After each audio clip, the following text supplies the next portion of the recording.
Welcome to the Inside Scoop Live podcast, where indie authors get personal about their books, their writing, and their passions. I'm your host, Sherry Hoyt. Join me for some lively conversations with debut indie authors and seasoned veterans alike. It's a great place to find your next amazing read or even get inspired. So sit back and enjoy the show and let me know what you think. Hey everyone, today my guest is Randy Overbeck, author of the Haunted Shores Mystery Series. He's here to tell us all about the third book in his award-winning series, Scarlet at Crystal River. But before we get started, here's the inside scoop on Randy. Dr. Randy Overbeck is an award-winning educator, author, and speaker. As an educator, he served children for 4 decades in a range of roles captured in his novels, from teacher and coach to principal and superintendent. His thriller, Leave No Child Behind, 2012, and his recent mystery series, the Amazon #1 bestseller, Blood on the Chesapeake, Crimson at Cape May, and Scarlet at Crystal River, have earned 5-star reviews and garnered multiple national awards. As a member of the Mystery Writers of America, Dr. Overbeck is an active member of the literary community, contributing to a writer's critique group, serving as a mentor to emerging writers, and participating in writing conferences such as Sleuth Fest, Killer Nashville, and the Midwest Writers Workshop.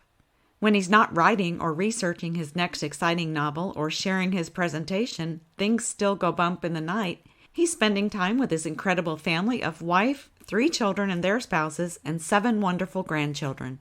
For more information about Randy Overbeck and his work, visit his website at authorrandyoverbeck.com. Well, hi, Randy. Welcome to Inside Scoop Live.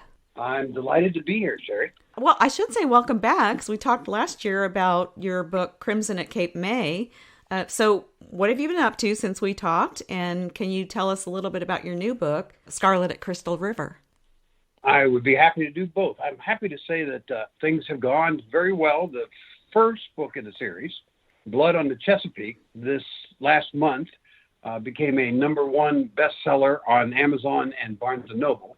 Wow. So I have great hopes for all 3 books in the series so far. The second book, the book you mentioned, Crimson at Cape May, has won 3 national awards, including yours. And very, very hopeful for the third book. So I'm at a very good place right now. That's wonderful. Congratulations. Yeah. Thank you very much. In the first book, we met Daryl and his girlfriend at that point, Aaron, and his encounter of a ghost in his work as a teacher and a coach. And the second book, Crimson at Cape May, he travels to a new location, Cape May, New Jersey, where he ends up running into another ghost. And we extend the story of the romance between Daryl and Aaron.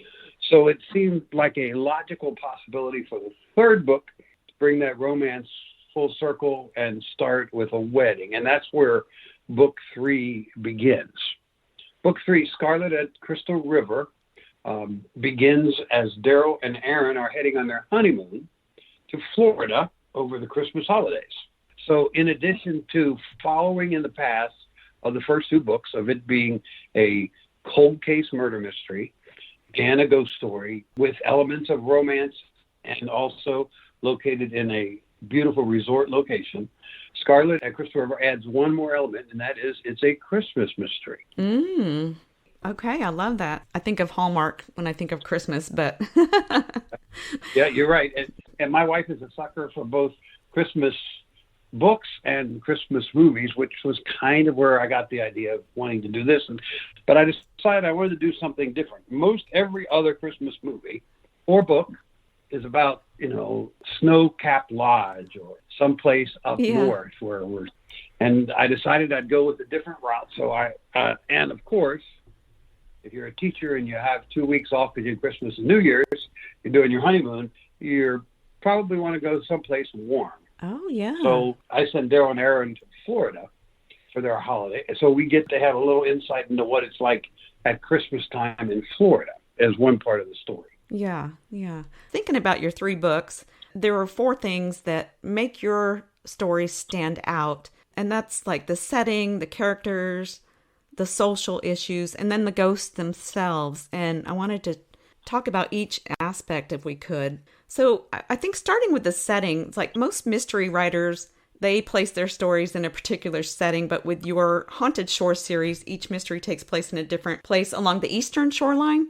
Right, do you stick to the eastern shoreline or so far? I have so far, although, I mean, technically the third book is on the Gulf Coast of Florida, but still it's east, obviously, but Okay. not along the eastern line. So, and my reason for doing that is more practical to the story than any definite preference on my part. So I started off on the Chesapeake, and I chose that location because I really, really love that area. It's one of the most, I believe, undiscovered gems in the U.S. It's just absolutely gorgeous, especially in the spring and the fall. Just beautiful. I made a decision early on when I put this series together, or at least when I envisioned the series, that I wanted to have different locations. Now, part of that is because I get to travel to each location and vacation there and spend time there and meet the locals and all that kind of stuff. But also I thought it would be different. It was really interesting because I had an agent early on that was interested in my work, and her answer was, well, you can't do that. If you have mystery series, you have to do it in one location. I'm going, no, you don't have to. I said, first of all these mysteries, usually cozies, that happen in one location, they have this little beautiful small town that has like 10 murders. I'm going like, that just doesn't happen that way. So I wanted it to not quite stretch the credibility as much. So that's part of my logic. And the other part is I went to these places. Now, as I'm looking at future, the question of you're saying, am I sticking to the East Coast? I'm looking at two more possible stories that I'm kind of, nurturing. One of them would involve someplace on the Great Lakes, and another one would involve someplace on the West Coast. But what I have to do for my readers is I have to find a way to get my protagonist to that location. So right. That's part of the story. At least it's part of how I try to make the story credible. Right, right. So you're already branching out a little bit, moving away from New England with your third novel. And so I love the New England aspect, I got to tell you, but why and how did you choose Crystal River? Well, I had decided I wanted to go south, so that was part of it. And one of the things I didn't mention is I don't live in any of these places.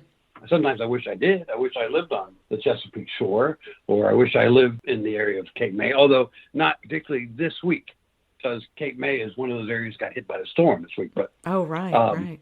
But instead, what I do is I go and spend time there and soak up the atmosphere of the area. Now, I had to cheat a little bit with Crystal River because I had done my research in Crystal River right before the pandemic hit. And of course, my intention was I was going to return about 2 more times. But the pandemic put an end to that. So I had to do a lot of stuff over the phone. I actually looked at several, maybe 4 or 5 locations in Florida to find something that I thought would be appropriate, because all of my locations are kind of small townish, kind of overlooked. They're not.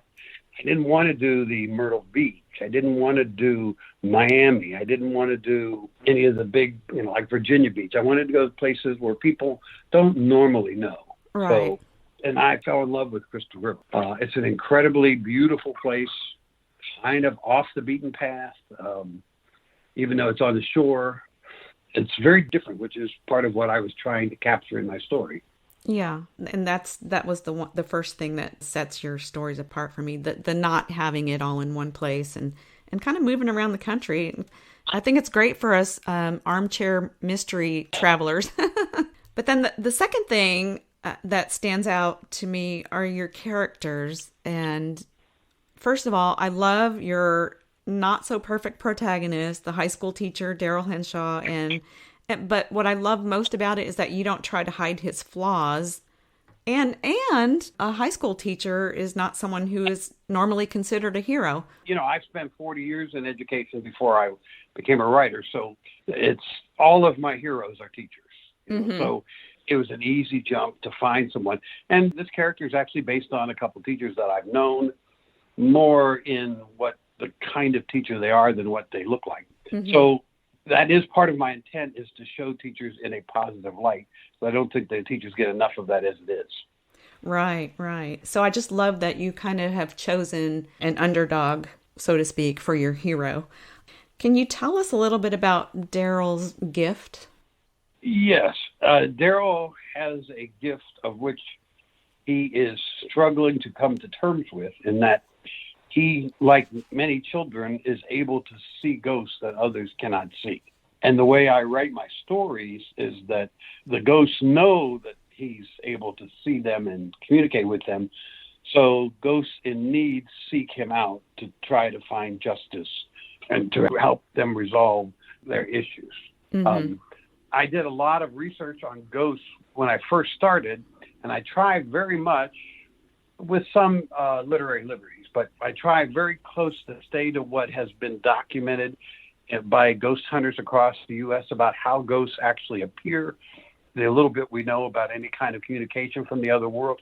So I won't say that mine's realistic. It's not. It's fiction. It's not nonfiction, but I try to keep it as close to those things that have been documented as possible. Mm-hmm. One of the reasons I chose to write this particular kind of ghost story is because I found a real lack of this thread of a ghost story. So if you are a popular fan of ghosts, and I have read a lot of ghost books, nearly all of them fall into two categories. The one category I call the Stephen King terrifying category, where the ghosts are out to get you, poltergeist type. Mm-hmm. And the other category is what I call Casper the Friendly Ghost, where the ghost is somebody nice who gives you answers that you can't get, and they help solve the problems, and sometimes they're funny. While I enjoy reading both of those, neither of those are very close to the actual truth. Mm-hmm. So I wanted to create ghosts that are a little closer to what we at least have been able to uncover thus far in the research that's been done in the paranormal, to trying to keep that close. And so Daryl's the person I chose to have this gift. He particularly doesn't like this gift because his first encounter with a ghost was kind of conflicted. It ended up with his brother getting injured and a kid getting hurt. Mm-hmm. So he's very leery of these messages from the other side. Yeah. That's another thing, the paranormal aspect. I mean, I think your ghosts are incredibly realistic, kind of in a gives you goosebumps kind of way, because they feel real. Are they all cold cases in which ghosts are trying to resolve the conflict so they can find peace? Yes. In each case, the ghosts, in this case, two ghosts, we'll talk about them in a minute, mm-hmm. that haunt Daryl are ghosts that have died a sudden death, don't really know all the answers to what happened to them, and are looking for Daryl to help resolve that so they can move on to the other side. That's kind of the short way of explaining it. Mm-hmm. Mm-hmm. I wanted to do something very different with Scarlet. So in Blood on the Chesapeake, the ghost that haunts Daryl is the vision of this huge black teen that had been killed decades earlier. And just the appearance of this ghost in itself was terrifying. Mm-hmm. In the second book, it's a woman that's been killed, and the ghost is the ghost of a woman. I was able to create what you were referring to, the eeriness of her, in the sense of what she looked like. Her appearance from her violent death is enough to give Daryl fears. Yeah. But in the third book, I'm dealing with children, so I had to think really long and hard how I was going to do this. I did not want to somehow create an image of children as being scary or terrifying or intimidating. So I tried to walk a very careful line where the reader is, along with Daryl, perturbed, upset, moved by the appearance of the ghosts of these two young children ages 5 and 6, but not put off by that, if that makes sense. Right. One part of me, I mean, I'm glad they're not scary as children, but now I'm feeling really bad for these children. What happened to them? And, I guess that kind of propels Daryl to want to help them. And I don't know, children just kind of tug at your heartstrings in a different way. Right. And that's exactly my intent. And I thought that was a nice add-in because Daryl, of course, is devoting his life to children. Mm-hmm. Secondly, it seemed to fit with my Christmas theme in the story. So, part of the issue of it being a Christmas is it's Christmas, and he and his new wife, Erin, are trying to celebrate their first Christmas together and all that kind of stuff. But the other part is that he is trying to wrestle with this gift and trying to determine, how do I do it? Can I turn my back on these kids? I want to do my honeymoon. I don't want to do all this other stuff and practically get killed. Right. But that's part of the tension, and it fits with the Christmas theme. Now, how does Erin, his new bride, feel about his gift? You know, from the beginning, I made Erin initially skeptical, but eventually kind of coming on board. So by the time we get to this third narrative, Erin doesn't question the fact that he sees these, even though she doesn't generally see the ghosts. And she is supportive of this. In fact, what she gets upset about is when he leaves her out, when he tries to protect her by not telling her. And she's quick to say, look, I'm no damsel in distress. I can handle this as well as you can, which we find out. So it doesn't bother her at all. But a little Easter egg that I put in this particular story is that in this story is the first time Erin actually gets an actual glance at the ghosts. Oh. Where before she's never seen it. So I'm interested to see how my readers respond to that. It will be fun. Yeah. Yeah, nice. Can you tell us a little bit about the kids? Well, let me back up a little bit. So the other thing that stands apart with your series is that you include very relevant social issues. Even though they happened 20 years ago or so, there's still very much, unfortunately, issues today. You cover an issue, an injustice in each of your novels. Can you tell us about the issue or injustice that the plot kind of revolves around in Scarlet at Crystal River? Yeah. When I was doing the research and coming up with the murder mystery that I wanted to include in this particular story, I wanted to find a way to make sure that it was connected to a larger issue. I believe with the great mystery novelist S.J. Roseanne, she has a saying. She says, nonfiction is about reality. Fiction is about truth.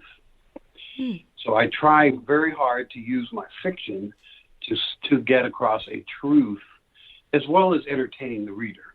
And in this case, the truth is about our callous treatment of migrant workers. You mentioned the fact that the book is set in 20 years ago. Actually, it's set in 1999 and 2000. And what I was amazed is that the issues that we are grappling with, illegal immigration, with migrant workers today, are almost identically what the issues were in 1999 and 2000. Very little has changed. Yeah. In that year, nearly everything that we get in the grocery store was provided because of migrant workers, many of which are illegal. And this year, it's exactly the same thing. Different nuances and stuff from 20 years, but basically the issue is the same. And I know it's a divisive issue, can be. So I tried to walk a very careful line. I'm really talking about treatment of people, not really, what should you do and are they legal? That's kind of the issue that I deal with, is how we treat these people who are providing service to us in this country. That's kind of the central line. And these children happen to be victims that are caught in the middle of this situation. So it's humanitarian issue, not a political issue, basically. Yeah. That's exactly what it is.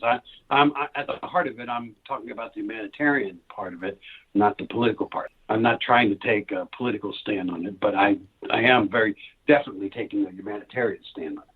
Yeah. Well, I know one thing our reviewer said, that I'm just going to quote her: Overbeck encourages readers to evaluate their moral standards and consider how much different things could be if only humans could treat each other a little more humanely, regardless of race, wealth, ethnicity, or gender.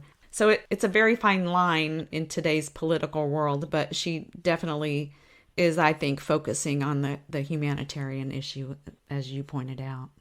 And I think the point is that regardless of your politics, we should all be able to agree on things like how these people should be treated. You know, that's a non-issue in terms of are they citizens or not. None of that really matters. And the strange part is most people don't know that the vast majority of all the food we have in the grocery stores are a result of these people's efforts.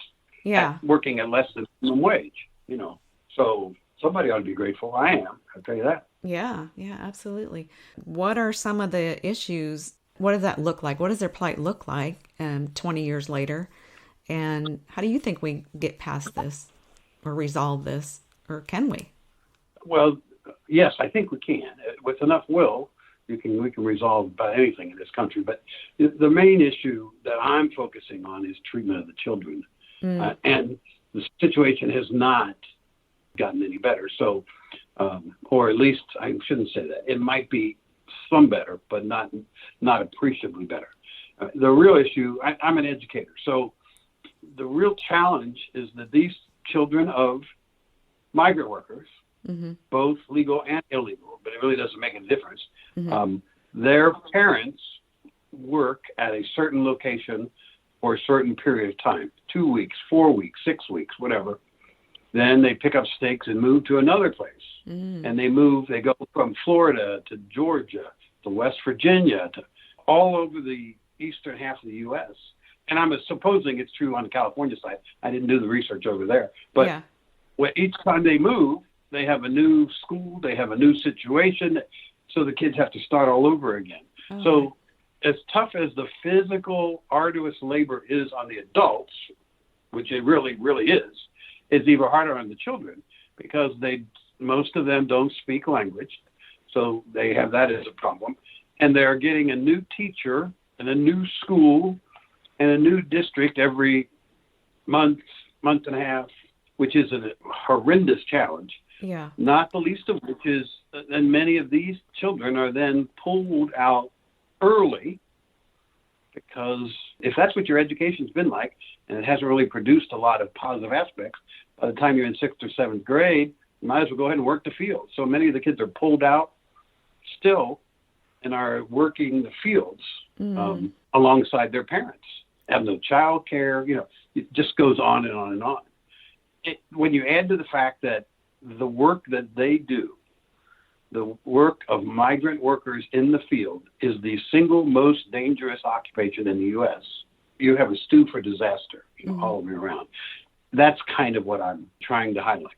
Wow. And these people are doing the work that, they're taking American jobs. No, they aren't, because by and large, Americans don't want to do this work because the pay is so little and it's grueling. Right. I happen to love strawberries. Well, one of the things I learned in the research for this book is strawberries are one of the most debilitating crops for them to harvest, because the only way they can do that is to bend over, pull them off the plants one at a time, So you can imagine if you've ever done that in your garden and pulled over, and if you do that 8 hours a day, it's just, anyway. Yeah, those issues are kind of what drove me to put these pieces in the story. Yeah, you hear about migrant workers, but I don't think, at least I haven't, really considered the children. And moving like that, I mean, moving to a new school is hard enough as it is in the best of circumstances for most kids. So I can't imagine. That's heartbreaking. And I don't want to give second shift.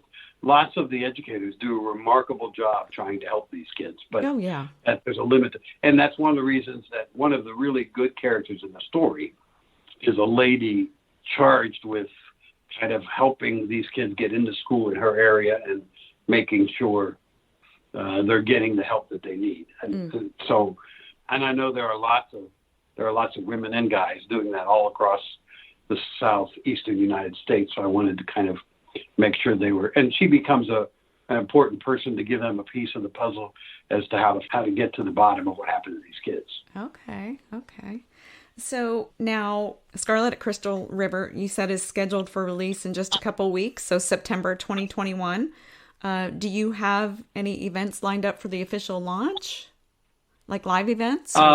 No, I don't, because we'll do most of the early launching online.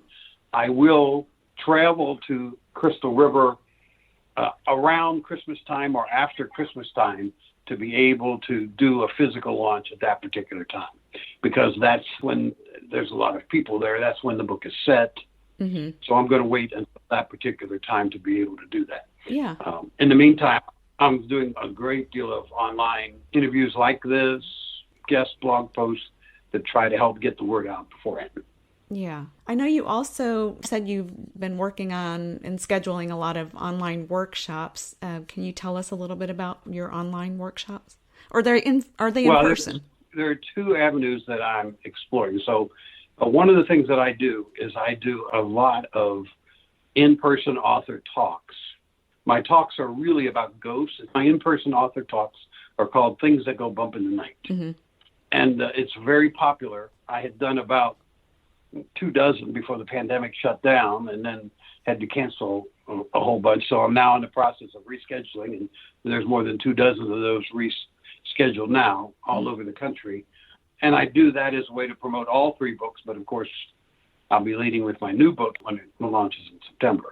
So I do that at groups, clubs, organizations, senior centers, pretty much any place that's looking for a speaker to entertain their group. And then parallel to that, I'm doing a number of interviews with both regionally and nationally. I've got an interview lined up with NPR here in the Dayton area where I live, Dayton, Ohio, and that's scheduled for next month. And there are several other interviews with national podcasts and radio stations like yours that I have lined up. And in addition, I'm trying to be a guest blogger on a number of sites of all different kinds. So hopefully all of that will help me be able to kind of convey and get the word out so that people can get an appreciation of the new book. Yeah, yeah. You sound so busy all the time. I just love all your efforts. I'm sure it's a lot of work. My wife would tell you I'm busier now than I was when I was working. Oh, really? So before I retired. I mean, there is more to do than I could ever get done. And that's kind of the things I've learned in marketing is you never do enough. No matter what you do, you could do this. Oh, why don't you do this? Oh, why don't you do this? So it's a matter of choosing what might make a difference and what people might pay attention to. I'll be honest, Sherry, it's a very challenging task. I tell young writers, if you think this is what you're going to do to earn a living and feed a family, it's going to be a heck of a challenge. I read the other day that there are 6 million new titles came out in 2018, the last year we've got any real solid data. Now, 6 million new titles. It's really hard to get a reader to pay attention to a title unless your name happens to be Patterson or Ivanovich or something like that. So to try to get noticed is hard, and somebody like me, most of the notice is word of mouth. Somebody else hears about it, sees it on a blog, tells somebody else. Yeah, absolutely. And do you feel like with Scarlet being your third book, do you feel like you're getting, I don't want to say better at marketing because it's always or learning by experience. Yeah. But has it gotten any easier? Like, have you developed kind of a baseline plan that you use? Yes. I don't know if that I'd say easier, but I've been better able to develop an attack plan to decide, okay, I can allocate enough money to do these few things, and then I can do this in these areas. And the other part is that with 3 books, I've developed a lot of contacts. I didn't even know of your site when the first book launched. Mm. And there are lots of other places like yours that I've learned over the period of the last 2.5 years. And I'm a learner. I research and keep learning all the time. So I'm always looking for, well, will that option work? What if I did it this way? And I'll be the first to admit, a lot of the things I've tried have been utter failures. It just didn't make any difference at all. It didn't move the needle. Mm-hmm. But I just keep pushing for the next one to see if I can, maybe that will be enough. And, my book got well enough to be able to get a #1 bestseller on Amazon last month. So if I can do that once, I can do it again. So. Absolutely, yeah. And I feel like with 3 books out, you've already developed a following and so to speak. And so it's easier to promote 3 books than 1. Just getting out there with your first book is really hard. It is, yeah, because nobody's ever heard of you and they don't know who you are. And the fact that I've gotten this and the fact that the first book has now hit the #1 gives me a little more credibility than I had before. Yeah. I know that, so I'm trying to use that. Yeah, yeah.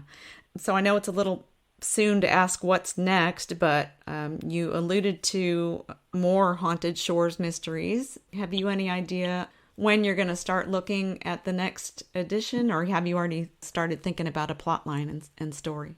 No, I'm in the very early stages of planning of book number 4, and I don't think, I'm almost positive that won't be my next endeavor. So I am about 75% complete with another book that's not part of this series. It's another mystery. It's Hard Lessons. It's about a drug dealer that is supplying drugs to a middle school, which ends up killing some kids, and the effort to uncover who's behind pushing the drugs in the school. So, it's a very different, it's not a ghost story. It's not any of those things. It's a solid amateur sleuth mystery. Again, featuring another educator as the hero. Although in this case, it's different because all of the good guys and bad guys are all educators. So it's a kind of a hard look at the world of education. So, and that one I will probably finish before the year's out. So, it's, that doesn't mean it'll get to any publisher by then, but it'll be ready, I think, by that time. Wow. And I like to challenge myself. I like to keep coming with things that are different. So after that, I'm actually in the process right now of researching the book that will follow that, which is, again, not connected. It's going to be a thriller about a woman who is a teacher during the Revolutionary War. Of course, they weren't teachers, they were tutors, but in the Revolutionary War, that's a spy for the Americans, and she's tutoring British families. And I'm going to actually probably make her part of the culper ring. So I'm doing research on that, and that'll be my next challenge. Oh my goodness. Just when I thought you couldn't get any busier, there you are. So are you moving away from ghost stories or just exploring other genres?